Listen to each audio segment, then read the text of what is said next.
दोस्तों, महाभारत से जुड़े हुए आपने कई कहानी और किस्से सुने हुए हैं, लेकिन महाभारत का एक ऐसा रहस्य जो आज भी जीवित है, जिसके बारे में आज भी कोई नहीं जानता।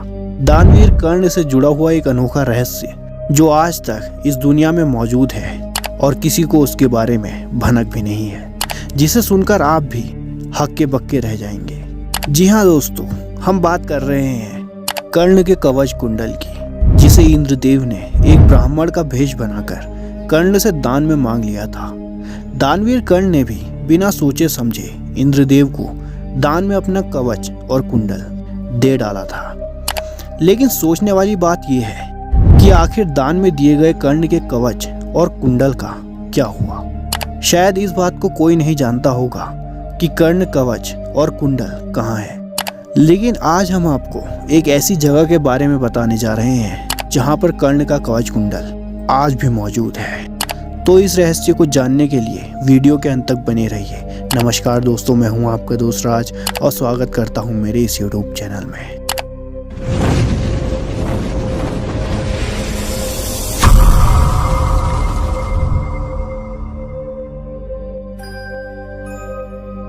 दोस्तों, जब कभी भी महाभारत का जिक्र होता है तो दानवीर कर्ण का नाम जरूर सामने आता है। कर्ण महाभारत काल के प्रमुख पात्रों में से एक हैं, जिनके दान के किस्से आज भी लोगों की जुबान पर चढ़े हुए हैं। आपको बता दें कि कर्ण माता कुंती और सूर्य के अंश से जन्मे थे। इनका जन्म एक खास कवच और कुंडल के साथ हुआ था, जिसे पहनकर उन्हें दुनिया की कोई भी ताकत परास्त नहीं कर सकती थी। कर्ण पांडवों में ज्येष्ठ भ्राता थे। आपको बता दें कि माता कुंती का विवाह पांडु के साथ हुआ था। पांडु से विवाह से पहले ही कुंती को एक बच्चा हुआ था और वो बच्चा बाद में कर्ण के नाम से जाना गया। जब उसने बच्चे को जन्म दिया तब वो स्वयं एक युवा युवती थी। उसने दुर्वासा मुनि द्वारा दिए गए एक मंत्र का उपयोग किया। वो इस बात से अनजान थी कि इसके परिणाम स्वरूप गर्भधारण होगा, लेकिन उसने सूर्यदेव को ध्यान में रखकर मंत्र का जाप किया था और वो युवा युवती के सामने प्रकट हो गए। वो उसे संतान देने के मंत्र से बंधा हुआ था, लेकिन कुंती एक अविवाहित लड़की थी, उसे बच्चा कैसे हो सकता है। हालांकि उनका विरोध निरर्थक था। सूर्यदेव दृढ़ थे, या तो वो उसे एक बच्चा देगा या वो उसके पिता कुंती भोज और उस ब्राह्मण को श्राप देगा जिसने उसे मंत्र दिया था। उसके सामने एक असंभव विकल्प था। कुंती जानती थी कि वो ना तो सूर्य को क्रोधित कर सकती है और ना ही दुनिया को बता सकती है कि वो एक अविवाहित युवती है जिसने एक बेटे को जन्म दिया है, क्योंकि इसके बाद उसके पिता अपना सम्मान खो देते। वो बच्चे को अपने साथ नहीं रख सकती थी, लेकिन इसमें बच्चे की क्या गलती थी। यदि उसने उसे त्याग दिया तो असहाय शिशु की रक्षा कौन करेगा।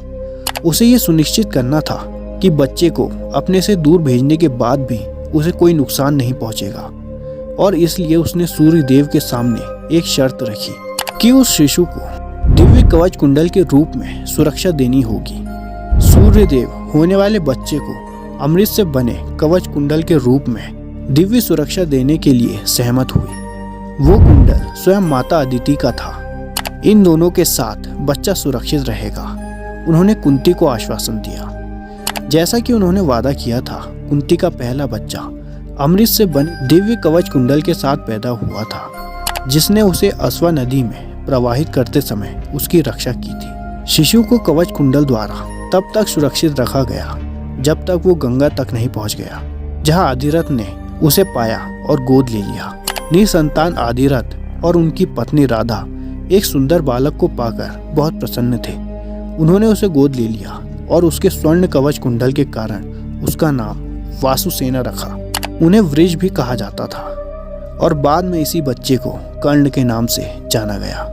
कर्ण की खासियत ये थी कि वो कभी भी किसी को भी दान देने से पीछे नहीं हटते थे।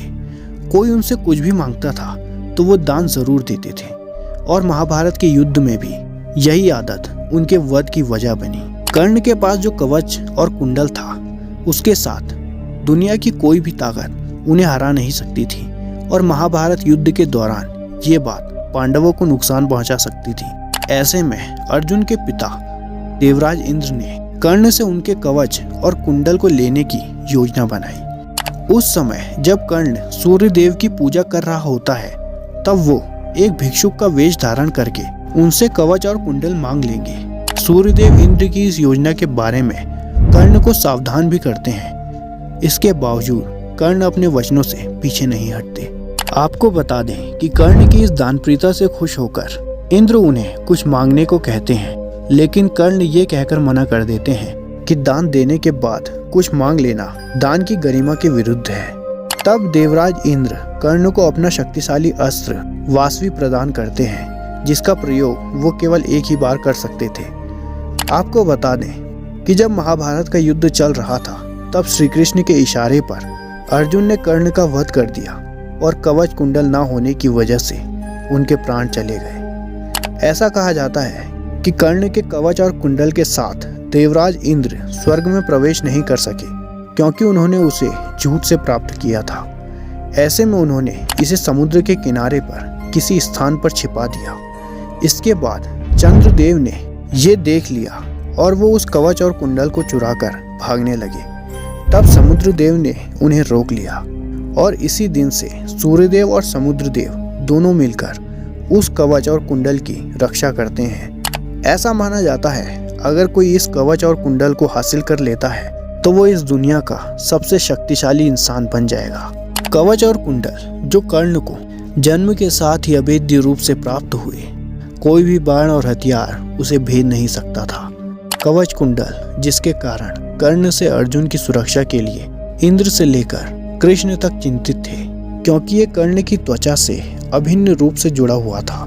तो अब सवाल ये उठता है कि जब इंद्रदेव कर्ण के कवच कुंडल को स्वर्ग नहीं ले जा सके तो वो अब कहाँ है? क्या उसे अब भी ढूंढा जा सकता है? तो इसका जवाब है हाँ। छत्तीसगढ़ के बीजापुर में रहने वाले लोगों का कहना है कई श्राप के कारण इंद्रदेव का रथ इसी गुफा के पास धंस गया था, जिसके पहिए के निशान आज भी यहाँ मौजूद हैं। इसके बाद इंद्रदेव ने कवच और कुंडल को छत्तीसगढ़ में बीजापुर के एक गुफा में छिपा दिया था, जहाँ पर जाना खतरे से खाली नहीं है।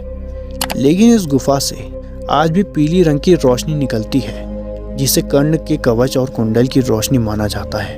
दोस्तों, स्थानीय लोग बताते हैं कि इस गुफा के अंदर जाने का रास्ता चारों तरफ से बंद है। बस एक छोटा सा स्थान है जहां से रोशनी दिखाई देती है। इस गुफा के अंदर सूर्य की रोशनी आने का कोई स्थान नहीं है, जिससे ये माना जाए कि ये रोशनी सूर्य की किरणों की है। हालांकि कर्ण के कवच और कुंडल कहाँ है, इसके बारे में अलग अलग बातें हैं। कोई बताता है कि कर्ण का कवच और कुंडल हिमालय में स्थित किसी गुफा में मौजूद है, तो कोई कहता है कि उड़ीसा में स्थित कोणार्क मंदिर में है, और कोई कहता है कर्ण का कवच और कुंडल इसी गुफा में मौजूद है। परंतु इस गुफा के अंदर से आने वाली पीली रोशनी जो स्वर्ण के समान चमकती हुई दिखाई देती है, आखिर क्या है इस रोशनी का रहस्य? क्या कर्ण का कवच कुंडल यहाँ पर वास्तव में मौजूद है, या फिर कोई अनोखा चमकदार पत्थर है जिससे ये सूर्य के समान किरणें निकलती हैं? इस बात का रहस्य अब भी बना हुआ है, लेकिन यहाँ पर रहने वाले लोगों का दावा है कि यहाँ से रोशनी सिर्फ और सिर्फ कर्ण के कवच कुंडल से ही निकलती है। अब इस बात में कितनी सच्चाई है और कितना झूठ, ये तो आने वाला वक्त ही बताएगा। परंतु आप कर्ण के बारे में और इनके कवच और कुंडल के यहाँ होने या ना होने के बारे में क्या सोचते हैं, हमें कमेंट करके ज़रूर बताइएगा। वीडियो पसंद आई हो तो लाइक करके ज़रूर जाइएगा, और ऐसी इंटरेस्टिंग और इन्फॉर्मेटिव वीडियोज़ के लिए हमारे चैनल को शेयर और सब्सक्राइब करना ना भूलें। धन्यवाद।